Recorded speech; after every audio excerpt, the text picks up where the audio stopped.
Hello again, my friends. Welcome back. Today we have our second developer interview, which I'm incredibly excited for. Today we're joined by Darshan. He's the big brains behind Bigscreen. And Bigscreen has a really big announcement that we'll cover, and there's all kinds of topics we'll get to. But first of all, Darshan, thank you so much for joining us. Thanks for having me. So yeah, we have, Bigscreen has a big announcement that I'm excited to discuss, but I actually want to take it back a little bit because I want to hear a little bit about your starts in VR, because Bigscreen to me is one of those early, practically day one titles. Like from the beginning for VR, for me, it was Bigscreen, The Lab, and Waltz of the Wizard were the initial free experiences that were really fleshed out. So I want to hear, for such an early developer, what was it like for you in the early days, and how did all this get started for you? Sure. So I've been into VR for so many years now, probably back in 2011, 2012, if I remember right, was when I got the first, the early developer kits. So before the DK2, DK1, just the kind of basic prototypes of the original Oculus developer kit. And that blew my mind. So this is many years before a consumer headset. And I was that guy demoing to my friends, being like, isn't this the coolest thing ever? And this is a headset that has no positional tracking. It was, I want to say, like 1024 by 768, or like the resolution, like you could see every pixel. It was a huge pixel. Absolutely terrible, but it was the future. It just was a glimpse at a future. DK2 comes out. That would have been probably around 2013, 2014. And at that point, I just wanted to get into it. My background for the past 10 years, I've been working here in Silicon Valley, starting companies and building technology companies. Getting into VR and game development was a very different shift for me, but I needed to do it. The opportunity was just right there. It seemed very much like the future of computing, the future of using, I don't know, immersive media, entertainment, productivity, just everything was going to change with this whole new medium. So in 2014, I started developing Bigscreen full-time. Went all in on it, and now it's been just over, almost 5 years now. Wow, time is really flying by. I was going to say 3 years, but I was like, whoa, wait a minute, it's 2019. So spent about a year and a half from 2014 to 2016 building the very first version of Bigscreen. The goal there is very similar to what you see with Bigscreen today, which is to let you use your computer in VR. Because in 2014, it just seemed really obvious that there was so little VR content. There was very little to do with these headsets. And I thought of the computer screen, your desktop monitor, as an infinite window of content. If we could bring your computer into VR, you could do anything in VR that you could do on your computer. And I thought this was the future of spatial computing. And now with Windows Mixed Reality, with Oculus Dash, with several other products in the market, you can really see that future really happening at this point. So worked on that for about a year and a half, released it on Steam in March of 2016, right when the Rift and the Vive launched. And that's when I raised a little bit of money from some investors from my previous company and started hiring a couple of people and really building out the company in 2016. In 2017, we were launch titles on every major headset. 2018, we launched on Oculus Go and Android headsets. And now we just launched an Oculus Quest and the Valve Index and the Reverb. And we're kind of off to the races. Excellent. Cool. Yeah, it sounds like you're beginning to see the fruition of what you originally imagined early on, because VR is growing. It's still very small, but VR is no doubt growing. And we've heard so many articles and claims that VR is dead or dying, and that's not the case at all. VR is not dead, and it sounds like you're seeing the growth firsthand. Yeah, without doubt. I mean, there's thousands of people that are constantly using Bigscreen, thousands of people that are using it every single day, tens of thousands of people. It's not dead by any means. It's just really cool to see the stories of what are people actually doing with this. And it's not just one of those, put on a headset, use Bigscreen for a minute, pop out, never again. Like there's people who have been using Bigscreen now for 3 years, for 20 to 30 hours every week for 3 years. Like it's become their TV, it's become their monitor replacement, or their means of socializing with some friends who are on the other side of the country. I can't fly and meet your friends every single night, but Bigscreen lets you hang out together in a living room. Yeah. And it's not a one-trick pony either. Like you're saying, that you can be productive alone or you can have fun with friends. It's like Bigscreen is sort of this massive Swiss Army knife for VR. Right. It really is, because it brings all the content that you want, whatever you care about. So whether you want to get work done or watch movies, it works for all of them. It's really been quite powerful. So let's quickly segue to the giant announcement. It's pretty massive news, and I have a few questions about it. It seems too good to be true. Why don't you give us the big news here? Right. So we just announced Bigscreen TV. It's the biggest update to Bigscreen since we launched Bigscreen 3 years ago.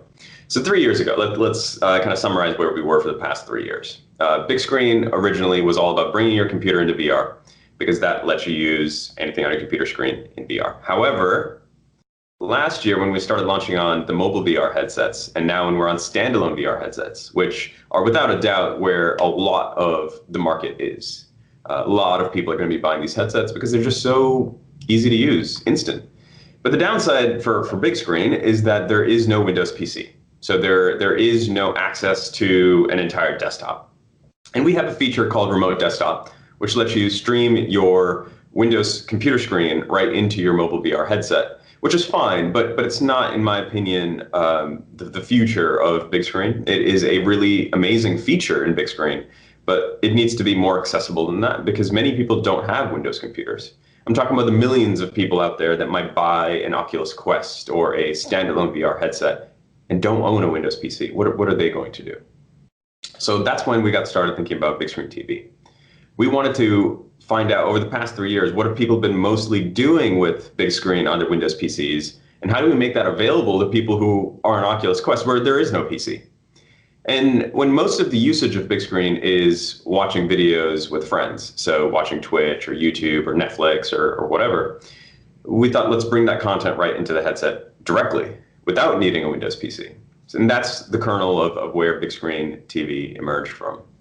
At this point, we now are announcing 50 plus TV channels. So this is content ranging from Twitch to anime to Pokemon to Comedy Central and CNN and Bloomberg and just kind of all sorts of stuff. Literally anything that you're probably interested in, there's going to be a free TV channel for it. Right. Across every range of content, including sports even and esports. We'll be announcing something related to the International later this year, the Dota 2 tournament. And we've also got, of course, sports channels as well. So if you're into basketball, football, etc., there's definitely going to be some sports in Bigscreen right now.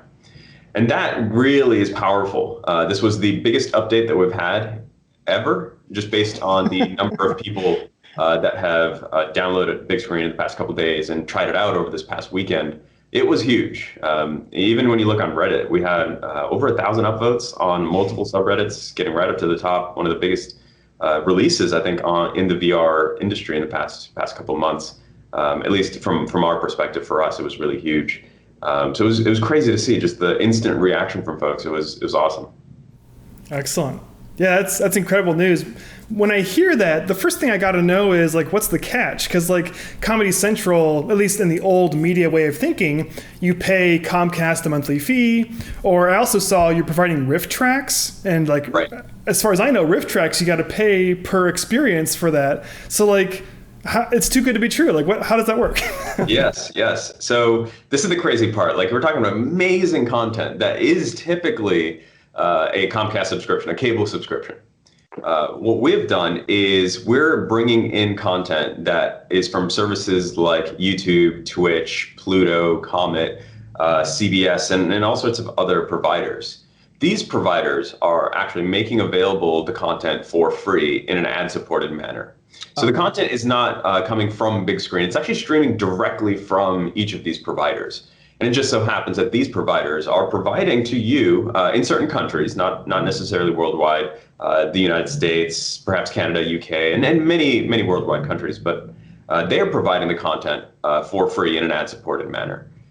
It's definitely been a shift in the industry, I think, over the past couple of years, not the VR industry rather, but the entertainment industry, to make a lot of this content directly available to the consumer over the internet instead of a traditional cable subscription package. Right. Yeah, that's definitely the way things should be going. It's funny, like, I remember when BitTorrent first came out and like movie companies were suing people that were downloading movies. And it's like, why are you fighting this when you should be embracing it and like doing, like, it's going to happen, just make it happen, you know? Right. And it sounds like they're finally doing this, especially with Bigscreen, providing it directly to us like they should be. And now internet streaming is just the de facto way of how most people watch their videos. It just took about 10 years, and now that shift is fully swung around, and now that's it. Right, So right. that's also where we're going from here, which is working directly with some of the major movie studios to bring movies that are currently locked up in theaters. Where, I don't know about you, but I haven't been to a theater in probably a year, maybe more. It's Yeah. inconvenient coordinating and scheduling with folks, and it's expensive. Just getting there is expensive. And the Yeah. ticket's like $25, and especially in a big city, the prices are just absurd. And Yeah. the quality is not necessarily great, and there's someone screaming and crying and not the Right. best. So we want to bring the best theatrical releases right into the home. And that's happening now with VR. We're working on that with a couple of the major movie studios. So hopefully later this year and in 2020, we'll be rolling out a bunch of major movie titles. That's exciting. Now, this wouldn't be the first time you've done this. You've done 3D movie, like I think it was Top Gun, and maybe some others previously. So that's definitely happening and going to be more and more, it sounds like. Yeah, definitely. We've been doing pilot tests with the studios in big screen for quite a while now, and we've had tens of thousands of people sign up for this stuff and express their interest. We had 10,000 people show up for one of our pilot tests. Right. And it was incredible. Like the Reddit reaction, for example, as people are posting what they thought was just nuts. In Big Screen TV, we also now have a 3D trailer channel. So you can, if you've never Really? seen 3D movies before in VR, you just got to try it out because it's very different. My first reaction when I considered or kind of when we were just discussing this stuff was really like 3D movies. They don't get me that excited in the real world, right? Like most people think of it as a gimmick or a novelty or sure, fine, I'll pay a little bit extra for it and whatever. When we tried it in VR, it was, I kid you not, it was surprising. It was genuinely mind blowing. And I don't know why. It has something to do with, I mean, we're already wearing a headset. So the optics, I think, are coming directly into the eye in in a correct manner. There's no brightness issues. It just looks really good. The 3D effects are really done right. So when we tried it, I was just mind blowing. And this 3D movie trailer channel is just an endless loop of movie trailers in 3D. If you haven't tried that out, this could be a really great way to see what am I talking about, like, and what does that actually feel like? It's a free channel. Check it out, and that'll give you a glimpse of what's to come soon with Big Screen. Cool. Yeah, I wrote that down. 3D trailer channel. I'm going to check that out. It sounds pretty awesome. What you're saying kind of makes sense that the 3D movies feel better in VR because it's been a long time since I saw a 3D movie. It might have been Avatar, I don't know, 8 years ago or something. But I recall at the time that like the glasses, like you lose some brightness. It's like a neutral density filter, or it's like got some chromatic aberration because they're trying to do it in the real world, which is kind of a miracle. But there's so many limits of the physical universe you can only pull it off with. Exactly. But in VR, there's no limits. It's there, it's in your face, and it's beautiful. Yeah, we're controlling all the rendering, so we can put exactly on the screen at the exact pixel what we think you should be seeing. So it's a really crisp image. It's truly surprising. Right. Cool. Do you? This might be too early to talk about this, but is there a sense of what 3D movies in VR price-wise would be compared to the movie tickets? It's hard to say. Our goal here is to not get to the point of pay-per-view pricing that you might be accustomed to. Like if you're buying tickets to watch, or right at home, not tickets rather, but if you were buying a package to watch UFC or some of these pay-per-view packages, they tend to be $60, $80, $100, right? They're extremely expensive. But the reason for this is because people buy one of the tickets and then invite a bunch of their friends over and they'll all watch a TV together. And the industry, I think, is looking at that and saying, we don't want to make 50 cents per person. Like we would like to get $10 to $20 per person. And we know on average, you're probably going to invite 4 of your friends. So it's not going to be a cheap $10 ticket. That's on the extreme end. And we'd like to avoid that. On the opposite end is content that's been around for, let's say, a year or two, came out in theaters a long time ago. You'd tend to find that on iTunes or YouTube for $5, maybe $8, depending on the title. So something in that range. We don't want to go to the pay-per-view extreme because VR is a single user device. It's very difficult for me to share a device. Like I'll look through the right eye, you look through the eye, like Right. it's not going to work. It's Cheek really to not. cheek. Yeah. Right. That's definitely not going to work. So because it's a single player device, we think that it's a really great way for the prices to be closer to what it's at in theaters, or perhaps even the exact same price as theater pricing. But of course, theater pricing itself does vary based on each region, each locale. So we don't know exact numbers yet. It's definitely going to vary quite a bit, but we're hoping to make this reasonable, something that people are already accustomed to paying for. Right. At the very least, they'll save on popcorn instead of spending $35 for a cup of popcorn. That is true. Microwave it and you're good to go. Yeah. And I think we'll also be able to offer add-ons that are just not possible in physical theaters. So being to be able to sit next to the director of the movie and listen to the director's cut with a hologram of Steven Spielberg or whatever. Those are experiences that you just can't get in the real world unless you just happen to be best friends with Steven Spielberg. That's probably not going to happen, but we can make that happen in VR for tens of thousands of people to be able to sit next to an actor or director or see a panel. We're going to make all of that happen over the next couple of years. I can finally touch Steven's face. and he'll look back at you and be like, "What the band?" Yeah. Cool. And so this is obviously the future. What's happening now today is the free stuff. The TV is ad supported. It's free for everyone to do. Right, correct. So we'll always continue to support Bigscreen's desktop screen sharing content. That's a functionality just like Skype that allows you to just invite a friend into your virtual living room and you're screen sharing. Right. But that allows you to do anything on your computer together. We will continue to support that for a very long time. The Bigscreen TV stuff is free and ad-supported. We just started that, and we're planning on adding a ton of channels over the next few months. In about a week, we'll be announcing a few more new things, including, I'll just give a hint, it's some horror channels and a SpaceX rocket launch. And we'll be announcing quite a few more things later in August as well. But Bigscreen Movies is the next big thing coming after this, and that's later this fall. Cool. Yeah, this is such terribly exciting news because I think similar to when you first experienced VR, I'm of the mind that VR eventually will be in every living room. Right now it's expensive and it's clunky. Thanks to the Quest, it's less clunky, but you can see how it's awkwardly making its baby steps there because now that I have it, I'm not interested in flat screen TV anymore. I want to do everything in a virtual world as much as I can because it's, like you were saying with the 3D movies in VR, or it's just where I want to be, Maybe that's sad, but it's where I want to be, I mean, it is pretty incredible because it lets you meet people that are interested in something. Like when we show Star Trek later this year or next year, I'm sure you're going to get to meet other fans of Star Trek that aren't even in the same city as you. There's just no opportunity to actually hang out with other fans of a franchise and geek out over the latest movie. It's pretty cool. The ways in which VR will let us connect together and hang out together and just do some fun stuff together. Right. Yeah, totally. And 2019 has been such an amazing year with new hardware really breaking the mold. I mean, I'm sure you were so thrilled when the Quest came out because, like you were saying, this makes so many more people able to experience it. And it'll even get better. The Quest will get lighter and cheaper and easier. Like, what's version 2 of it going to be like? It's incredible. Yep. Immediately the day after Quest launched, so we were a launch title on Quest, and immediately I sent a message over to Oculus. I'm like, all right, what's next? Like, what's the next headset going to be? Like, because we want to develop this stuff a year or more in advance, right? We want to get on these headsets on launch day and be really, really good on them.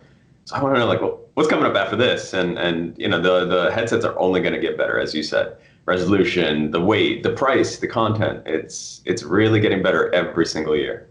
Yeah. If we could somehow peel back the curtain and see what they're actually cooking up hardware-wise, it would be like going to Willy Wonka's chocolate factory. That would be the coolest thing to see what the prototypes are developing, Yeah, and I think they've given out some glimpses of this future, and Michael Abrash often gives that talk every year at Oculus Connect, kind of showing where he thinks the industry is going to be in a few years out.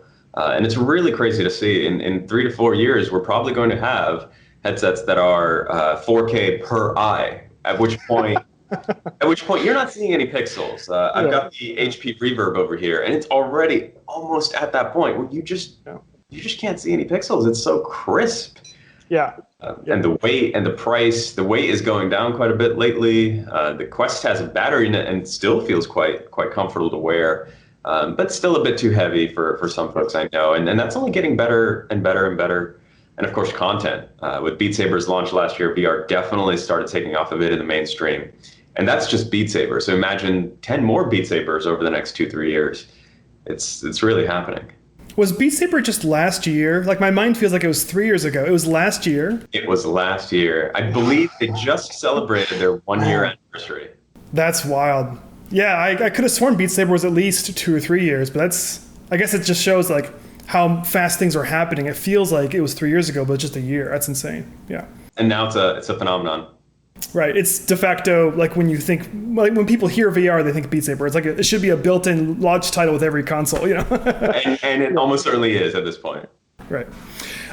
Speaking of the future, what do you see the future of Bigscreen being like? I mean, it's already doing so much and it's still free, which is mind-boggling. But what are sort of the ambitious future goals you have in mind?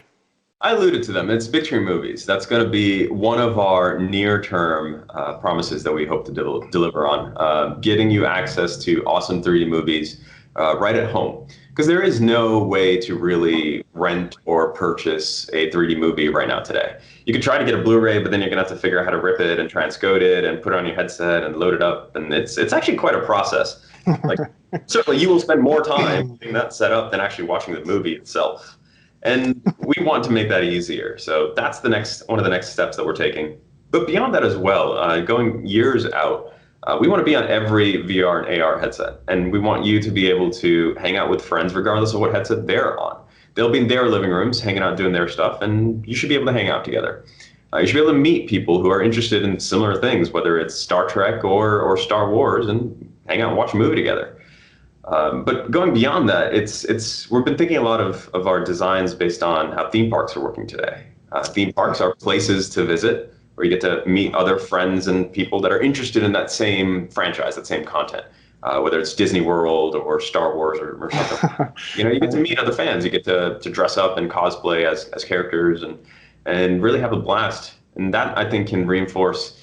You can look at that as kind of a glimpse of where we might want to head in the future. Not just a video player like Netflix or our iTunes, but rather a place to visit and meet other people that are into this. That's where we're going in the near term. That's pretty exciting. When you said the theme park, my mind immediately went to the new Star Wars world that Disney is building. And this is something my dad and I have talked about, maybe just forking out the cash and going to see, because if it's a legit like AAA Star Wars world that I could spend 2 days in, that sounds exciting. But if I can do that in VR with my dad instead of getting the plane ticket and all that, like if it's maybe even a replica of that experience, so it's like we got to do it, that sounds pretty exciting. It's only a matter of time, I think, before we do more things like that. It's a matter of scale. At this point, I mean, Disney has spent probably, I think, $1 billion or more on the Star Wars land. It took years to develop, and it wasn't done by a small team by any means. It was a massive team of the best people, the best artists and creative people in the world working on that. It's going to take us a while before we could do that, but that's where I'd like to get to at some point, because as you said, it is expensive to visit. Not just the Disney World tickets, but even the flights, the lodging, and for many people, just traveling is hard or impossible. Yeah. So would it be great if people from around the world could hang out together in a theme park and watch the latest Star Wars movie together? Yeah, agreed. That's another thing I keep forgetting about. Like, I feel like VR does so many things beyond just destroy robots. Like, I feel like I'm still craving more VR tourism. Like every once in a while I'll get something where you can visit something in another place in the world and it's photoreal, and it's like, that is so fun. Like I didn't have to fly to Italy. Like I felt like I was actually there. Right. That is one incredibly powerful piece of it that you're saying. Like that could be a part of future attractions that could be in all of our future. It's pretty great. Totally. Like Google Earth is still one of the most mind-boggling VR apps I've ever tried. It was incredible.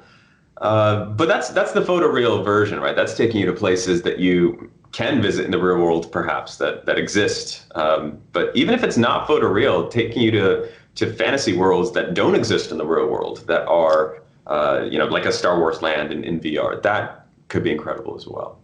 Agreed. The future is bright. It's so exciting to be. I'm not even making things. I'm just playing games and making stupid videos. But like to be in this realm, and it's so early. Like I feel like the future is so. It's already so good. Like the tracking is so perfect, and it's already so much fun. It's only going to get better. It's like I can't believe it. It's so great. Absolutely. I feel like that old guy in the room. But I'm like, back in my day, 4 years ago, we didn't even have positional tracking, and now I can be like, back in my day, 2 years ago, we didn't have standalone headsets. Right. And that kind of, it's rapidly getting better and better. And what are we going to have in 2-3 years? HDR displays that are like eye-searingly bright displays that like, I can't see. It's going to be great. It's literally going to be a bright future. Agreed. Well, I think it's a perfect note to end it on, a bright, happy future. I really appreciate you taking your time to join us. Like I said before at the beginning of the video, this is my second interview, and I'm hoping to do more of these because it's so great to meet the man behind the VR, because playing all these experiences, it's great to just take a deep dive and talk to someone face to face. I've really enjoyed this, so I thank you for that. Thanks for having me. Got a shout out for the rest of the team, though. Wouldn't have been able to do this just by myself. We're a small dev studio. We're about 9 people. Based in places all around the world, and it was really all them, not me. The amount of work that went into this was pretty incredible. Right.